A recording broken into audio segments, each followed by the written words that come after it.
All right. Good morning, everyone. This is Michael again, making some more chess videos. This time we're going to analyze a game played by a grandmaster. This is Grandmaster Daniel Naroditsky. He's playing against an 1877, so someone a bit above my own sort of rating level. So this is how a grandmaster takes down someone who I'm trying to take down myself. So let's just see the game. The sort of club level player starts off with this move, b3, which I never really play. I'm much more of a classical control the center kind of a person. And in response to this, I don't have any of the theory, but I just play in a principled way and, follow the opening principles. So Naroditsky places a pawn on e5. I think that makes sense. You're going to have this fianchettoed bishop, but you can easily defend it with knight c6, which happens. And these are book moves, but you don't need to know the theory to know what to do a lot of the time because it's logical. He brings the knight out. Now this move obviously begs e4 to be played. So the question is, can we play e4, or is e4 going to end up being an overextended pawn in the future? If we play e4, we are hitting this knight, and the knight can move anywhere here. At the very least, we can trade our knight for that knight and draw the bishop out into the center. What's happening with our pawn there, we're not too sure. Alternatively, if we hit this knight and it goes here, we simply capture it. So that's not an option. Or it goes home and he's wasted time, and we'll be able to defend this pawn with d5. And I think that's probably the important point, is if we're going to play d4, we have to accept that at some point we're going to also need to probably couple it with d5 to protect. F5 also protects the pawn, but it does open up the king side a lot. So if we play this and he develops the knight, we could consider playing this move d5 straight away, although he can then take the knight and ruin our pawn structure.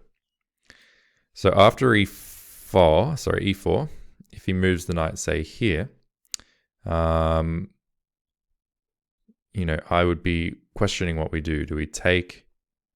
He takes, then we can play d6 to hit the bishop. When the bishop moves, we can follow up again with d5 and just claim to have a nice pawn, a nice pawn advantage.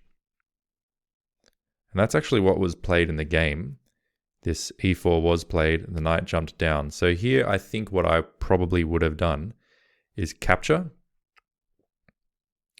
which it actually says is the best move. And after the bishop recaptures, probably d6. d6. What does it say about this move? Here it would play bishop b2 again. And like I say, I would consider this move. I don't need to necessarily play it straight away. We could also play any of these other moves, and it looks like we're doing fine. In the game, though, what actually happened was that Naroditsky, after this move, he didn't take the knight. He actually played a move that was not the best. He played an inaccuracy, queen f6. Queen f6, and it's very interesting to me that this guy's a grandmaster. He's going to beat me 1,000 times out of 1,000. But he's played a move which the computer says is not as good as the move that I was going to play. And this actually shows something that I've mentioned a few times over the past few weeks or so, and that is that what the computer says does not matter. What matters is what you think and what your opponent thinks. And in this situation, what Naroditsky's obviously thinking is he's attacking this knight twice. And it's only defended once, so he's threatening to take, basically. And if the knight moves away, say for example it takes this knight, then we take the bishop, and we'll be attacking the rook, we'll also be attacking this knight. So the knight really can't jump away unless it jumps here. Because here it's protecting itself, and it's also protecting the bishop, and the bishop is attacking the queen. And thereby, gaining a tempo on the queen. So this was also not the best move that the opponent played, putting the knight here. But it goes to show humans don't play perfectly, whether you're a grandmaster or not, but they play reasonably and logically. So here the queen is attacked. You have to do something about that. I would be probably tempted to bring my queen all the way back home, to be honest. That would be my first instinct. Not necessarily the move I would play, but my first instinct, and hopefully a reasonable one. And I think it is reasonable. The position's actually still... in fact, that holds the same computer evaluation for what that's worth. But again, Naroditsky deviates. He actually plays queen g6, which the computer gives this, like he's done some big mistake. I don't think he's done any kind of big mistake. It's just slightly better for white instead of slightly better for black. It's not a big deal. But again, I assume Naroditsky had something in particular in mind here. Why did he go with queen g6 rather than, say, queen d8, like what was my instinct? Or perhaps even this queen e6, as is being suggested by the computer? Well, for that, we're going to now turn to Daniel Naroditsky himself and see if he explains this in his video. Let's see. This is a theoretical line that is very legitimate. And it's a very complicated type of position where essentially white is trying to lure my pawns forward in order to be able to attack them later, which is something that's kind of called a hyper-modern opening. Now, what I'm going to do here is I'm not going to take this knight. I'm actually going to chase it away with my queen. It might seem like I'm pinning myself, but in reality, because that bishop was vulnerable, his knight had to escape specifically to c4. And I'm going to reposition my queen to g6. My opponent playing very fast here, something that hopefully I'll make him regret. He keeps moving the same piece multiple times in the opening. And there's no reason to get intimidated by anybody who violates opening principles. You simply need to obey them on your own. He goes... All right, so I think what we've seen there is that maybe Naroditsky has actually played this line before, where he knows that taking the knight is a good move, but he specifically just decides not to do that and instead to chase the knight. Now he says the knight specifically has to come here, but as you can see, the computer is saying it doesn't have to. He could have played d4 himself instead, just protecting the knight. If takes en passant, I suppose there the knight at the very least can jump back here. And that would have been another way around it. Again, the computer here gives white quite a good edge. So maybe Naroditsky was playing with fire, and it also goes to show that even grandmasters who are prepared in theory overlook things. He was saying this is forced, and the opponent played it, but it wasn't forced. Now this move, he's probably looked at and said it's not too bad. He probably knows it's not the best move, but one way or other he didn't quite explain it, but that's okay. What he was saying is he's just developing in a very normal way. So, knight f6 now, that makes a lot of sense. After this move, I suspect probably d5 makes a lot of sense, and d5 is played. Again, we're protecting this pawn. We have a nice pawn mass in the center. We're opening up this bishop. Everything's nice and harmonious. This is my style of play. Probably because I've, in general, learned a lot from Naroditsky. Bishop g2, what would I do here? I'd be thinking of moving one of the bishops. In general, they say develop your knights before bishops, and particularly before your queenside bishop. So I might leave this one to last if it were me, and I probably would play something like this. And just develop that bishop. But Naroditsky actually, interestingly, he develops this bishop. He puts it onto e6, which is a very reasonable square. But again, the computer says not a very good thing. Not a very good thing. Computer really loves the idea of being aggressive against the knight. It feels like the position becomes a bit more loose there, but I guess everything is very well defended. And this knight doesn't have a lot of good options. Doesn't have many options at all, other than going all the way home, which precludes the idea of castling. He would kind of have to come here. And after he comes here, you can chase this knight again. And this knight really doesn't have a lot of good squares. He'd probably have to come here. which does attack the pawn. The pawn can be defended. And just in general, this knight is out of play. The bishop's not doing lots. It's a really nice position for black. The computer agrees. So had we taken that aggressive approach of attacking the knight and sending it running, we would have a lot of space, but not too much space that we're overextended, and it would be a really good position. Naroditsky, though, I assume he probably thought about this move.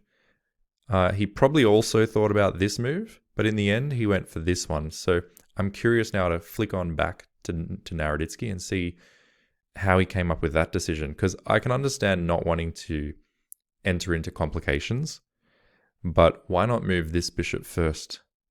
That's what I would have done. So let's see what he says about that. Now, all that is left is for me to develop my pieces. What I'm going to do first is develop my bishop to e6 to buttress that e5 pawn. No, that is not what I'm buttressing. That was a bad error. He castles. Now let's think here. This is an important moment. I think this is... All right, so again, what we see there is he didn't really give a big explanation. He didn't seem to consider this move. He didn't seem to consider this move. He just saw that this was only defended once. Sure, it's only attacked once, but he just wanted to overprotect it, keep everything very, very solid and stable. And he was also playing in a simplistic style of just developing his pieces. So I think that makes a lot of sense. He did say after castles that this is an important moment, so I'm going to not look at this, the variations given, and try and think here, what would I do if this is such an important moment? Again, I'd be considering this move of d4, attacking the knight. And again, that knight doesn't have a lot of good options. Even if it comes here, we could snap it off. We could snap that off, ruining his pawn structure a bit. That would be possible. But it would also be possible if we want to play simply. We could play something like bishop d6. We could consider castling long as well. I think those are all natural moves. If we castle long, you can imagine a pawn storm coming, and we could get a pawn storm going here as well. And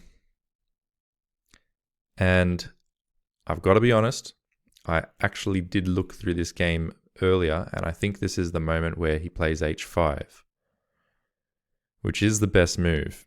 And it makes sense because it does look so natural to castle long. And I would say castling long is probably not bad, although it gives white a jump start on their attack. So I'd also say this move's probably not bad. And we'll just see. Yeah, this move's still fine, Castling long, I'd be slightly hesitant because of this, but I think it's probably still fine anyway. And in fact, it definitely is still fine. So all these moves are pretty much fine. And maybe that's because white's development is so poor. And it doesn't control any of the center really, that we've got time to do things. But Naroditsky has identified that even if he castles long, the ultimate plan is going to be to throw pawns down the side of the board and open him up. So he says, why procrastinate? Let's just go h5. Now, let's go back to Naroditsky and see how he explained that move. On the one hand, I want to either develop my bishop or even castle long. On the other hand, what I'm realizing here, folks, is that my opponent has essentially abandoned his queenside development. And I think that despite the fact that I'm not fully developed myself, I think that I'm actually ready to begin attacking him. So I think I'm going to go h5 to try to open up that h-file. He's played h4. Now I've softened him up a little bit here, and now I can continue developing. So there we go, we've seen it. He says after this move, he softened up his opponent. And that's because the king side is becoming a bit more open. And at this point, he just continued on castling.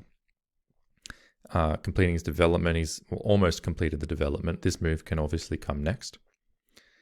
Now after this move is played, I guess white is trying to do the prescribed plan in opposite sides, castle and pawn storm, while you pawn storm here.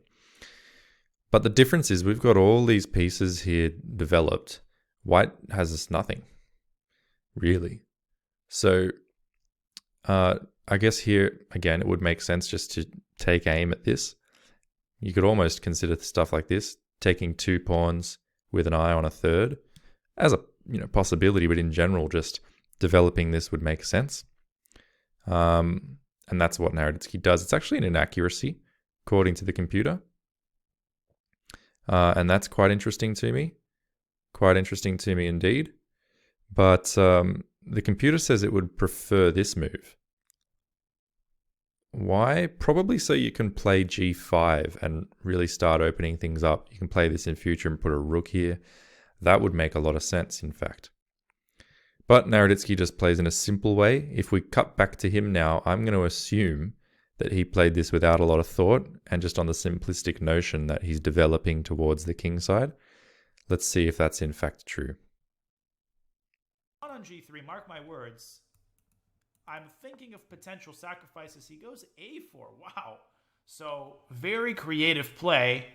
Definitely not objectively sound. And once again, in order to refute this, it's important not to panic. It's important to complete one's development and then only sacrifice or start attacking when you're ready to do so. He goes king h2, which... Yeah, so again, he didn't really give any particular thought to this except that he needs to develop before he starts to really further his attack.